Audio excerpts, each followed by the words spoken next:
Pour les hommes consciencieux, il faut rendre un culte pour être agréé. Il faut rendre un culte à Dieu pour être agréé.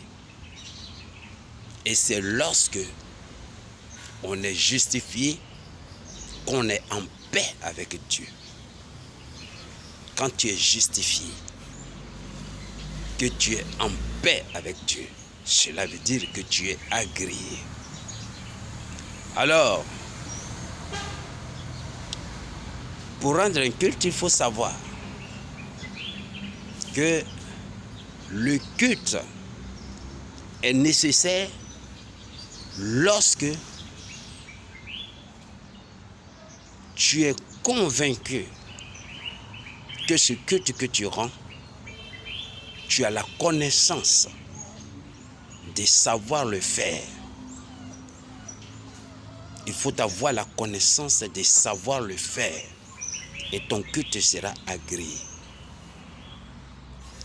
pour que tu sois approuvé de la part de Dieu et que Dieu dise, ouais, lui, il a réussi. Il a réussi. Je lui donne la vie éternelle. Il faut des hommes de bonne conscience que Dieu demande pour qu'ils soient sauvés. Pas des inconscients. Alors, comment Caïn a rendu un culte inconscient? Oui. Caïn a cherché à être agréable à Dieu de tout son cœur. Mais son culte a été inconscient. Il n'a pas été agréé. Abel, le consciencieux, a cherché à savoir les dispositions qui permettent à un homme de recevoir l'agrément de la part de l'Éternel. Et il a su dans sa prière qu'il fallait un agneau, qu'il fallait présenter un agneau. Un agneau parce que celui qui est mandaté et qui est utile, dont le sang pourra faire l'expiation, parce que sans l'effusion du sang, il n'y a pas de pardon. Mais puisque ce temps n'est pas encore arrivé, alors il faut exprimer son image devant Dieu. Et il a pris un agneau et il a offert en disant, oui Dieu, ce que tu feras ainsi, alors souviens-moi de pardonner mes fautes. C'était la crucifixion de Christ et qu'il a démontré à travers l'image. C'est ce que Abraham aussi a fait. Et c'est ce que Dieu a imposé à Abraham de faire. En disant, cet homme, cet enfant, ton unique, offre-le. Et c'était Isaac. En Isaac sera ta postérité propre. C'était l'image de la crucifixion de Jésus. Donc en Jésus sera l'image propre de Dieu. En Jésus-Christ sera l'image propre de Dieu. Donc en Isaac sera ta postérité propre. Voilà le sens des mystères. Et ce mystère, c'était à Canaan. Parce qu'Abraham était à Canaan. Alors, Canaan était regardé comme le pays où coule le lait et le miel.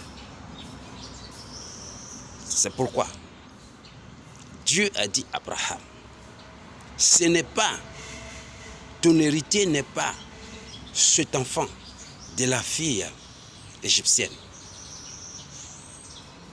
Oui, Agar, non. Ce n'est pas Ismaël.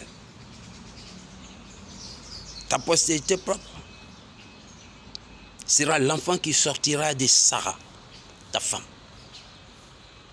Et il sera esclave en Égypte.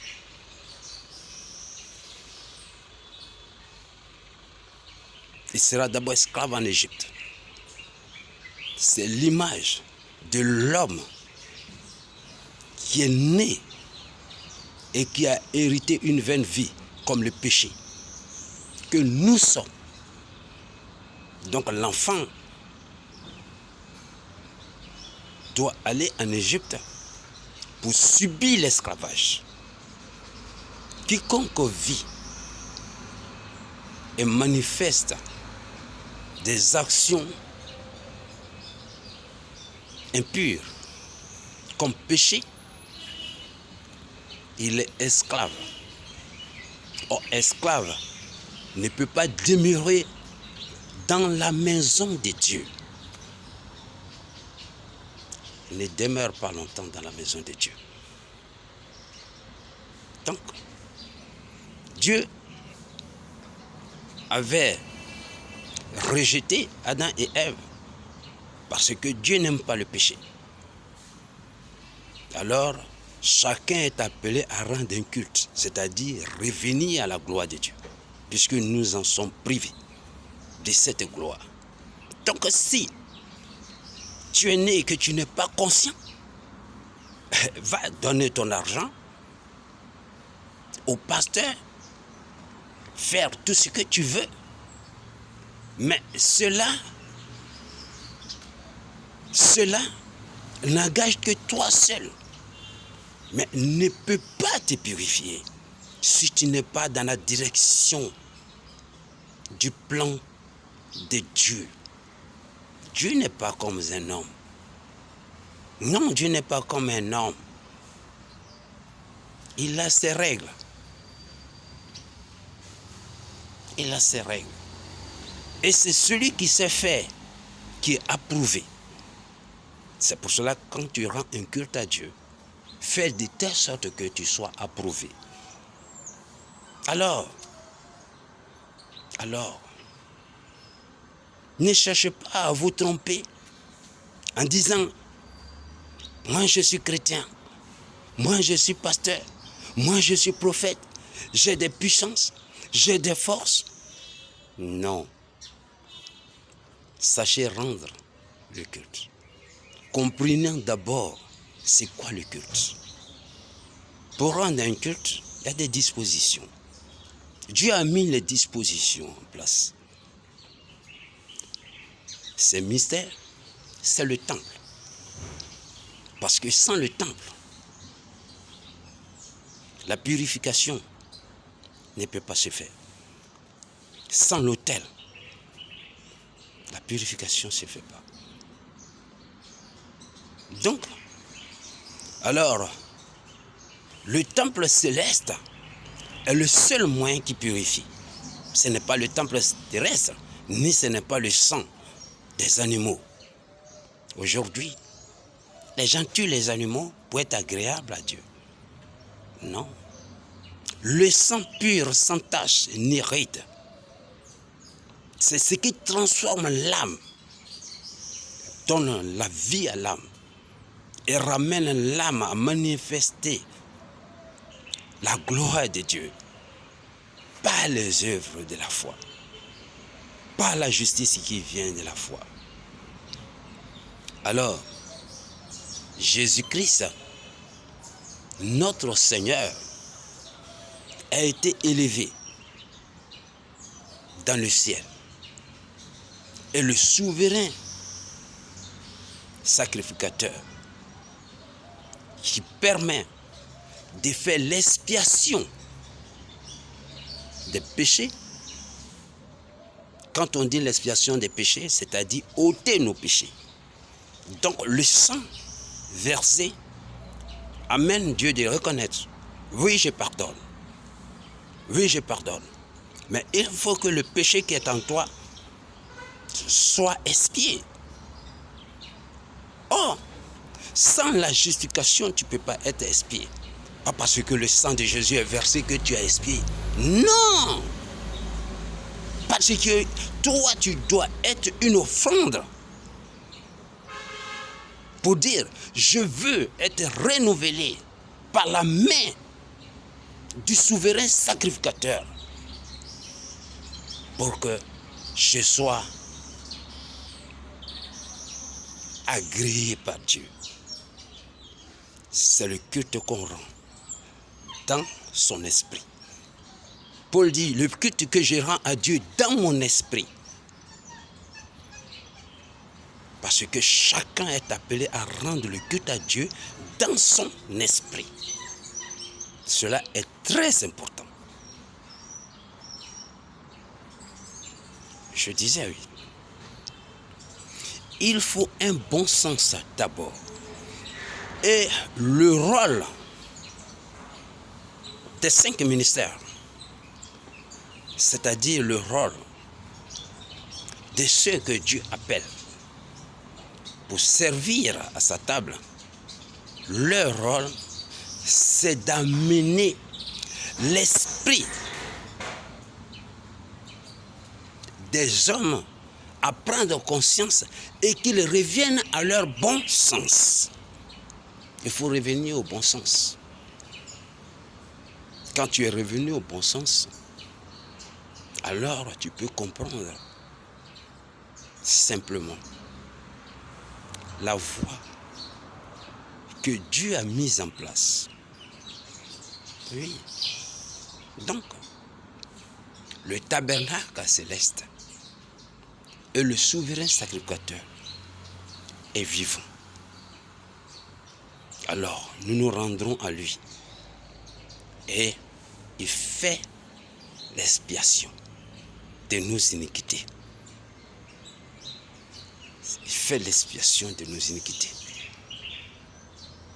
Il a disposé le sacerdoce, c'est-à-dire les 12 apôtres.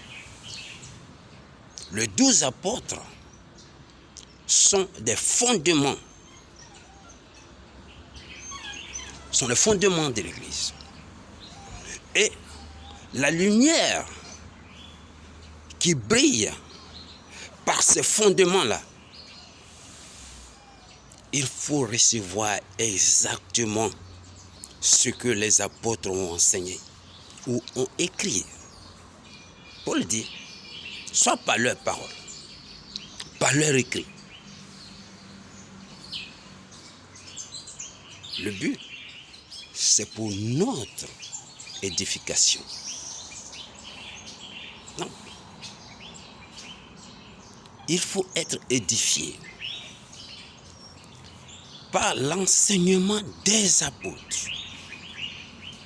Par l'enseignement des apôtres. Les autres enseignements qui sont ajoutés par les humains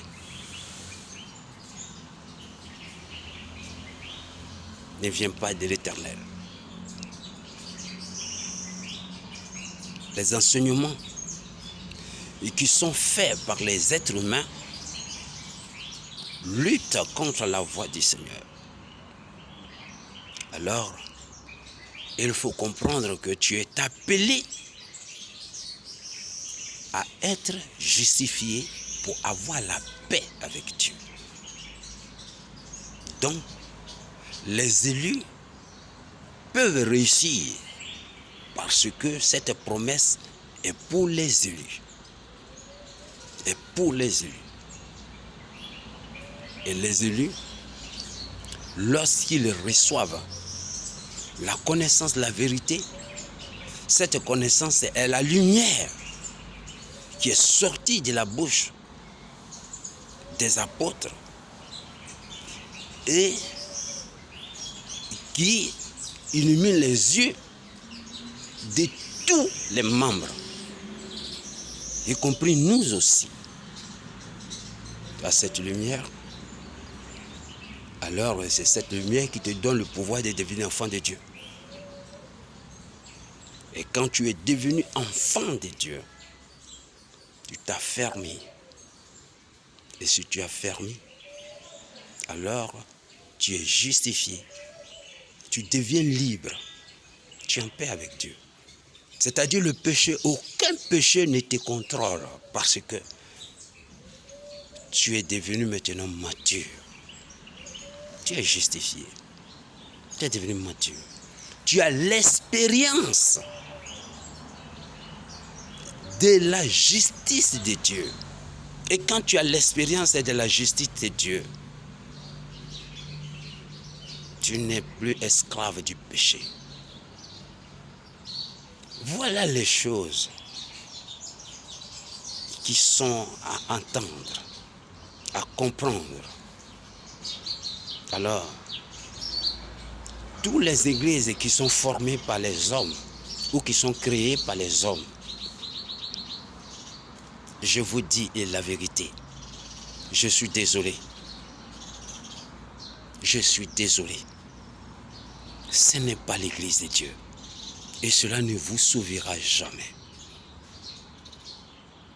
Parce que la connaissance de l'église de Dieu a été décrite dans le mystère. Quand il est dit que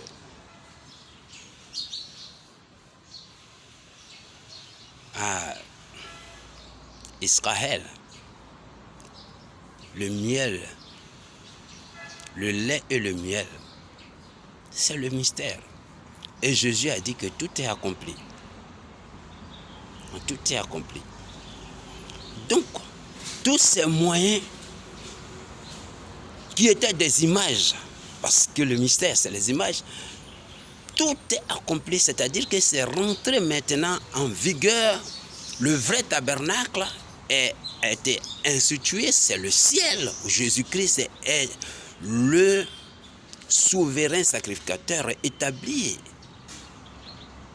Et il se trouve dans le sanctuaire céleste.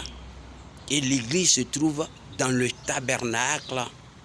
Exactement, puisque l'église elle-même, elle est le tabernacle. N'est-ce pas? Pas terrestre, hein? Il est le tabernacle céleste. L'église n'est pas le tabernacle terrestre. Le tabernacle terrestre, ce sont des maisons que les gens construisent, hein, qui étaient à Jérusalem. Ce n'est plus en vigueur. Vous qui continuez à construire des maisons et vous prenez ça comme tabernacle de Dieu, moi je vous dis, je suis désolé. Vous perdez vos temps, vous perdez vos vies, vous perdez vos moyens. Mais comprenez une chose. C'était David qui avait résolu de construire un tabernacle. Il dit bien à David que ce n'est pas toi qui le feras. Ce n'est pas le tabernacle terrestre et qui est moi ma maison. L'homme ne peut pas construire et moi Dieu je peux demeurer. Non. Non. Le ciel est mon trône et la terre est mon marchepied. Alors les images peuvent se faire par vous. Donc il a dit par ton fils. En souvenir de Jésus-Christ. En souvenir de Jésus-Christ. Il a dit à David, lorsque tu seras mort, je susciterai un de ta postérité.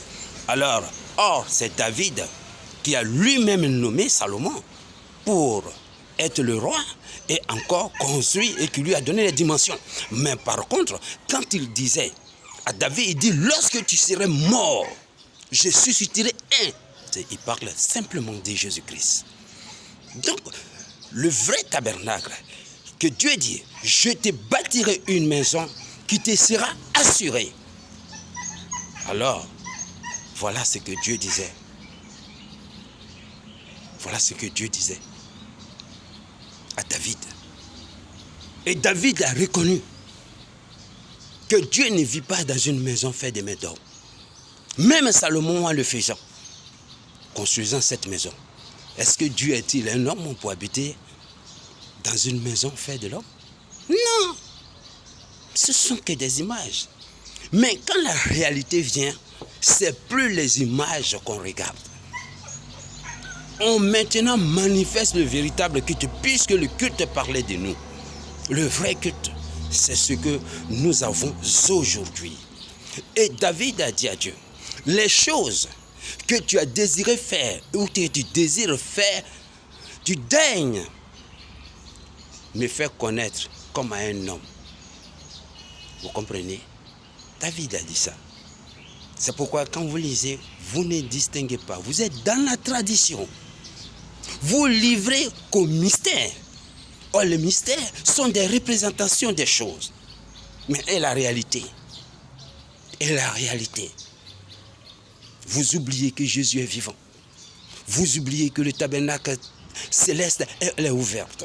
Vous oubliez que le but de toutes ces choses-là. Alors, Dieu, quand Jésus est sorti de la mort, il a reçu ce qu'on appelle le don de l'adoption et de la rédemption. Et il a déversé ça sur l'Église. Et c'est sur nous qu'il a déversé. Par toutes sortes de sagesse. Et ces sagesses-là qui nous remplit pour vous édifier. Cela ne vient pas des hommes. Alors, c'est une malédiction de vous livrer aux hommes par la tromperie des hommes. Quand même je parle, personne ne fait attention parce que je ne suis pas comme eux. Oui, bien mimpé. Oui, bien élégant, bien éloquent. Non, je ne veux même pas vous imiter. Si vous voulez, ne me suivez pas. Mais je sais ce que j'ai fait. Et tous ceux qui sont les élus arriveront. Souvent, les gens disent, non, on ne perd pas le salut. On ne perd pas le salut. Oui. Le salut, c'est arrivé. C'est arrivé. C'est arrivé.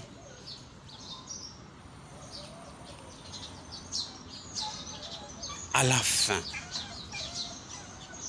de la rédemption. Il faut arriver à la fin de la rédemption pour dire que tu ne perds pas. Qui peut connaître qu'il est un élu? Mais c'est pas ta bonne conscience que tu peux reconnaître que tu es un élu lorsque tu t'engages avec une bonne conscience et que tu suis les règles de la foi. En ce moment-là, alors tu te fais digne. Alors tu te fais digne. Tu te fais digne. Parce que Dieu a besoin de ceux qui sont dignes d'être appelés fils de Dieu. Dieu n'a pas besoin de lâches. Donc, j'attends, on ne peut pas le salut, le sang de Jésus est venu, et vous tous qui êtes baptisés, le baptême ne signifie pas que tu es un élu. Le baptême ne signifie pas que tu es un élu. Le baptême d'eau ne signifie pas que tu es un élu. Celui qui a crucifié a livré Jésus-Christ. Judas Iscariote. Il n'était pas un élu. Mais il s'est baptisé. Il a même baptisé des gens. Il a prêché. Il a lu aussi parce que la Bible disait que le miracle se faisait par la main des apôtres. Et les apôtres marchaient avec Jésus-Christ. Et ensuite, après, il les envoyait. Et chacun venait avec joie. Mais qu'est-ce que vous fait dire que vous êtes élu? Un élu, il est destiné. Il est destiné pour recevoir la vérité et pour marcher dignement jusqu'à arriver à atteindre. Parce que c'est l'élu que Jésus vient en aide. Oui, Jésus vient en aide.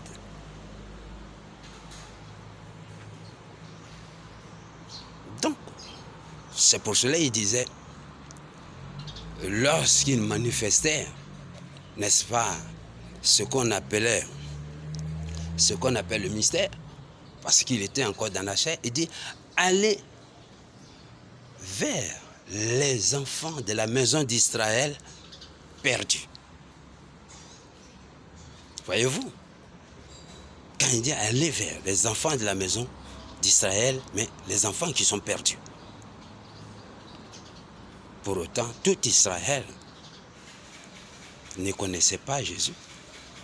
Mais il dit les enfants perdus, on parle de ceux sur qui le nom du Seigneur Dieu est porté avant sa création. Ce sont les élus. C'est pourquoi Jésus dit que mes brebis connaissent ma voix et ne suivront pas l'étranger. Parce que l'étranger, c'est la postérité du dragon. En la femme, il y a eu deux postérités. Elle a dit, l'autre postérité est ta postérité, la postérité de la femme et la postérité du serpent. Donc tu écraseras la postérité du serpent et la postérité du serpent, n'est-ce pas, mordra ton talon. Oui, le talon, c'est notre souffrance actuelle. C'est notre souffrance actuelle. Oui, ce sont les épreuves actuelles que nous traversons. Et cela est digne pour être enfant de Dieu. Et cela est digne pour être enfant de Dieu. Souvent, c'est comme du feu. Et plus que le feu. Mais Paul et Pierre nous a déjà exhortés par les Écritures. On tient ferme. On tient ferme. Pourquoi? Pour que nous soyons agréés. Dans le cœur de l'élu, il est en paix lorsque il se sent agréé par Dieu. Donc il marche que par l'esprit, même pas marcher par les œuvres de la chair. Ses désirs ne sont plus portés au désir de la chair, mais ses désirs sont portés au désir de l'esprit. C'est ça qui est le plus important. Si vous voulez m'écouter, si vous voulez ne m'écoutez pas, mais j'enseignerai tous les élus. J'enseignerai tous les élus. Oui, et je n'enseignerai pas les élus comme vous voulez. J'enseignerai les élus comme on doit enseigner les élus pour qu'ils reviennent à leur bon sens, que eux-mêmes se détachent des liens de l'iniquité, eux-mêmes se détachent des pièges du diable qui est attendu pour les utiliser. Vous marchez et vous agissez selon le prince de ce monde et vous dites que vous appartenez à Jésus-Christ. Vous créez l'abomination de la désolation, vous créez des églises. Tandis que toutes les dispositions du Seigneur pour la purification de l'âme, pour que l'âme devienne parfaite devant Dieu. Parce que nous, notre culte, c'est pour que nous devenions parfaits devant Dieu. Et si j'exhorte une personne, c'est pour qu'il devienne parfait devant Dieu. Mais alors vous dites quoi? Vous ne croyez même pas que dans la chair, Dieu peut rendre parfait une personne. Pourquoi? Parce que vous ne connaissez pas les moyens. Mais vous vous prenez pour serviteur de Dieu. Parce que vous utilisez, comme je vois, des faux prophètes. Oui, des faux prophètes qui sont pleins même en Côte d'Ivoire, en Afrique. Des Noirs, d'autres se disent que c'est eux qui apportent la vie éternelle. Comme les Kakou Philippe. C'est horrible. Il y avait en Irak un prophète qu'on appelait Balaam. Quand il maudit, l'homme est maudit. Quand il bénit, l'homme est béni. Mais il n'était pas un serviteur de Dieu. Il servait que Mammon. Il voulait bénir le peuple Israël. Il voulait maudire le peuple Israël. Mais Dieu a fermé sa bouche et a changé ce qu'il voulait faire. Et il a béni le peuple Israël. Donc, il y a des hommes qui sont dotés de certains pouvoirs, de certaines puissances, mais pas que cela vient de Dieu. Pas que cela vient de Dieu. Comme des Shekinah, comme des jokers rochers. Ils utilisent que par le pouvoir mystique de la sorcellerie, d'une haute pratique de puissance, pour influencer. Mais ils n'ont aucune connaissance de la volonté de Dieu. Ils n'ont aucune connaissance. Quand je regarde Gédéon à Godio, ce qu'il prêche, c'est la satisfaction de la chair. Mais il renie ce qui en fait la force. Les apôtres ont assez parlé de cela. Qu'est-ce qu'ils prêchent? Ils prêchent que les œuvres de la chair. Ils n'ont pas les moyens qui peuvent amener les gens à changer et à être exaucés par Dieu. C'est Dieu qui nous exauce. Nous, nos buts, nous aidons par la voie de notre prédication de la croix du Seigneur Jésus-Christ, afin que Dieu sanctifie, parce que c'est lui qui sanctifie, c'est lui qui appelle celui que tu as éclairé à répondre à l'appel de Christ. C'est ce qu'on appelle, la vocation céleste. La vocation céleste est pareille comme une personne qui prend la décision de se rendre au tribunal pour dire oui, j'ai péché et que j'ai tué quelqu'un ou j'ai été assassin. On appelle ça là une convocation volontaire de l'assignation. Oui. La convocation, je crois, volontaire de l'assignation. C'est-à-dire tu te lèves parce que le crime que tu as fait est horrible à tes yeux et tu vas vers la justice pour dire oui, j'ai péché. J'ai fait ce crime, j'ai fait ce crime. Le juge qui est là, quand il te regarde, oh, mais comment tu l'as fait? Et tu lui expliques. Déjà, le fait que tu es venu toi-même, alors il va chercher à savoir pourquoi tu l'as fait. Et Christ, quand tu écris ça, regarde, il voit en nous un péché. Le péché qui est en nous là, c'est le prince de la puissance de l'air. Ça est dans tous les corps de l'homme. Il faut que ce prince-là te quitte pour que tu sois libre. Mais un homme ne peut pas faire ça. Aucun miracle ne peut faire ça. Aucun miracle ne peut faire ça. On est vendu au péché. Donc le péché agit en nous. Quand tu regardes les belles choses qui ne t'appartiennent pas, que tu regardes et tu convoites, la convoitise, lorsqu'elle est amorcée, alors elle fait quoi? Quand elle est amorcée, elle est conçue.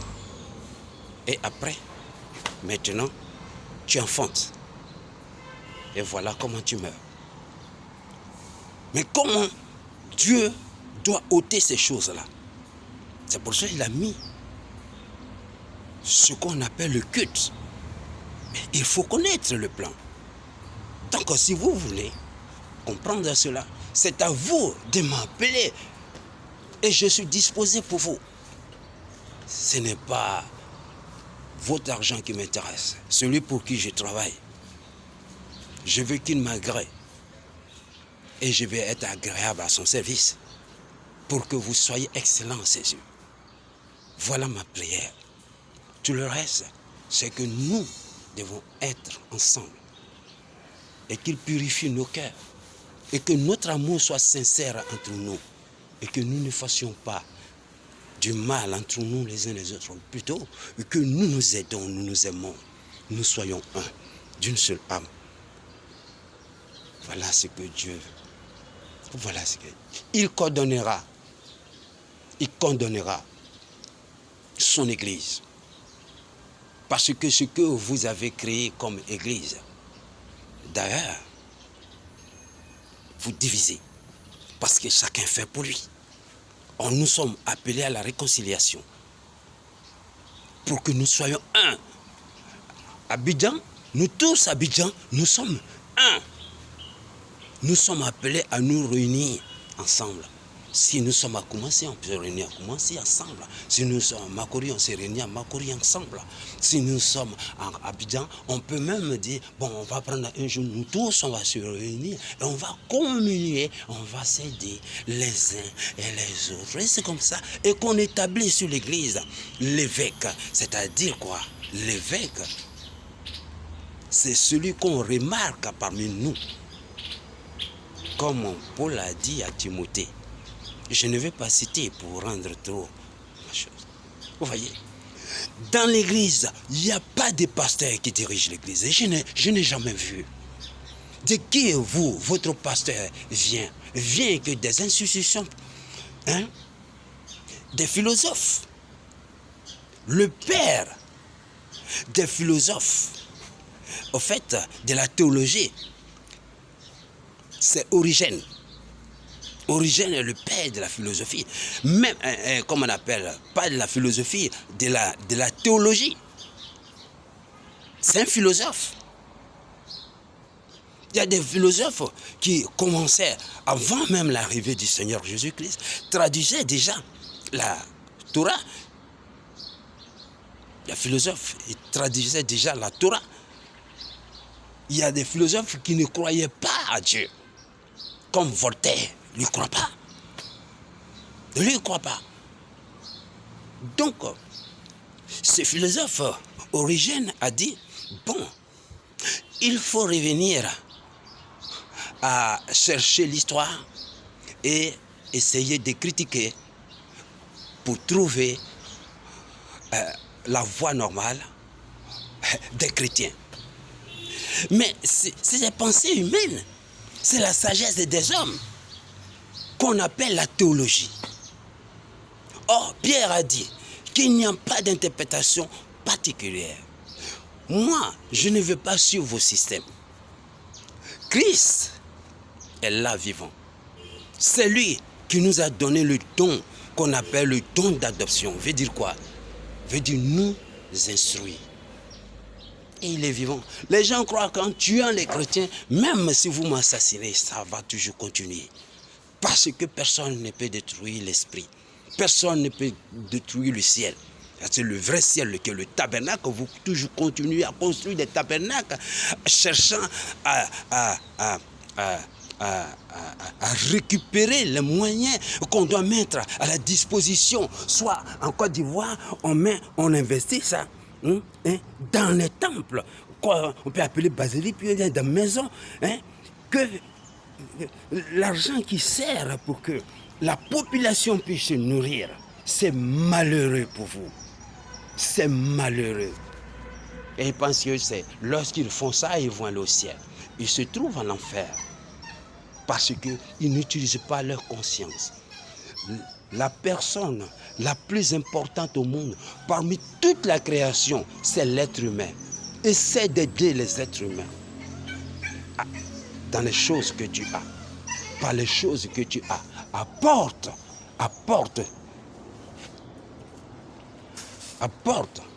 ce qui est important pour amener la joie dans le cœur des êtres humains que d'investir dans des maisons. C'est horrible. Que d'investir pour des maisons, on dit maisons de Dieu. On n'a même pas un endroit où dormir. Ils font des endroits et ils mettent des fauteuils comme c'est eux qui sont les rois. Vous savez, dans l'ensemble des chrétiens, on n'a pas besoin des rois. On n'a pas besoin des rois. Dans l'ensemble des chrétiens. Même si un roi rentre, Jésus a dit qu'on n'a pas le droit de lui donner un siège qui est le plus important et que les frères sont assis. Le roi ou bien le riche est appelé à s'asseoir à terre. Il doit comprendre que à partir du moment où il est dans l'ensemble du corps, il est impur. Donc il a besoin des enfants qui sont venus premièrement là pour l'aider. On ne peut pas lui donner la première place. Ça ne se fait pas. C'est Jésus qui a la première place. Ensuite, c'est qui édifie. Ensuite, c'est ce qui édifie. L'Église, on ne connaît pas ce que les hommes connaissent. Oui, dans ce monde, on les honore parce que c'est vrai. Mais nous les honorons dans leurs tâches. Mais nous sommes étrangers. Vous quittez.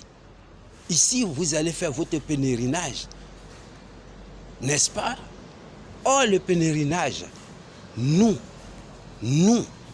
sommes des pèlerins sur la terre. Nous sommes des pèlerins sur la terre. Et notre cité, c'est le salut. C'est ce qu'on appelle le tabernacle céleste. Le tabernacle céleste est la nouvelle Jérusalem. Cette Jérusalem qui est ici a été l'image pour le mystère. Et le mystère a réussi. Mais elle s'est prostituée. Elle s'est prostituée au roi de ce monde. Et elle est assise sur, oui, la bête qui est le monde. Et maintenant, elle est appréciée parce qu'on a vu son Dieu manifester le mystère sur elle. Donc, elle utilise le mystère pour se glorifier. Mais nous ne sommes plus dans le mystère. Nous sommes dans la révélation du mystère. Nous, on est dans la révélation du mystère. Donc, on n'a pas besoin de la prostituer. Cette prostituée. Et que vos yeux voient son arrogance parce que elle s'est prostituée au prince de la puissance de l'air qui est Belzébul. Oh, ces chiens, ces esprits impurs dans les chiens. Vous voyez le chien, il veut m'embrouiller.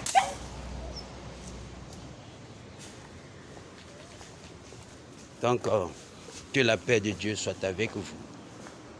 À chaque fois que je vais faire quelque chose, il y a toujours quelqu'un qui va m'embrouiller. Et ça, c'est le chien qui est en train de faire. Parce que ce que je vous dis est important. Je vous aime beaucoup. Vous qui voulez avoir la bonne conscience pour que vous enlevez vos pieds dans les pièges du diable et qu'il vous a tendu et pour s'emparer de vous. Oui. Et il faut que vous connaissiez la vérité pour que vous reveniez à vos bons sens. Si vous êtes revenu à votre bon sens, vous-même, vous allez vous dégager des pièges du diable. C'est comme ça que ça s'est fait. Que la paix de Dieu soit avec vous. Amen.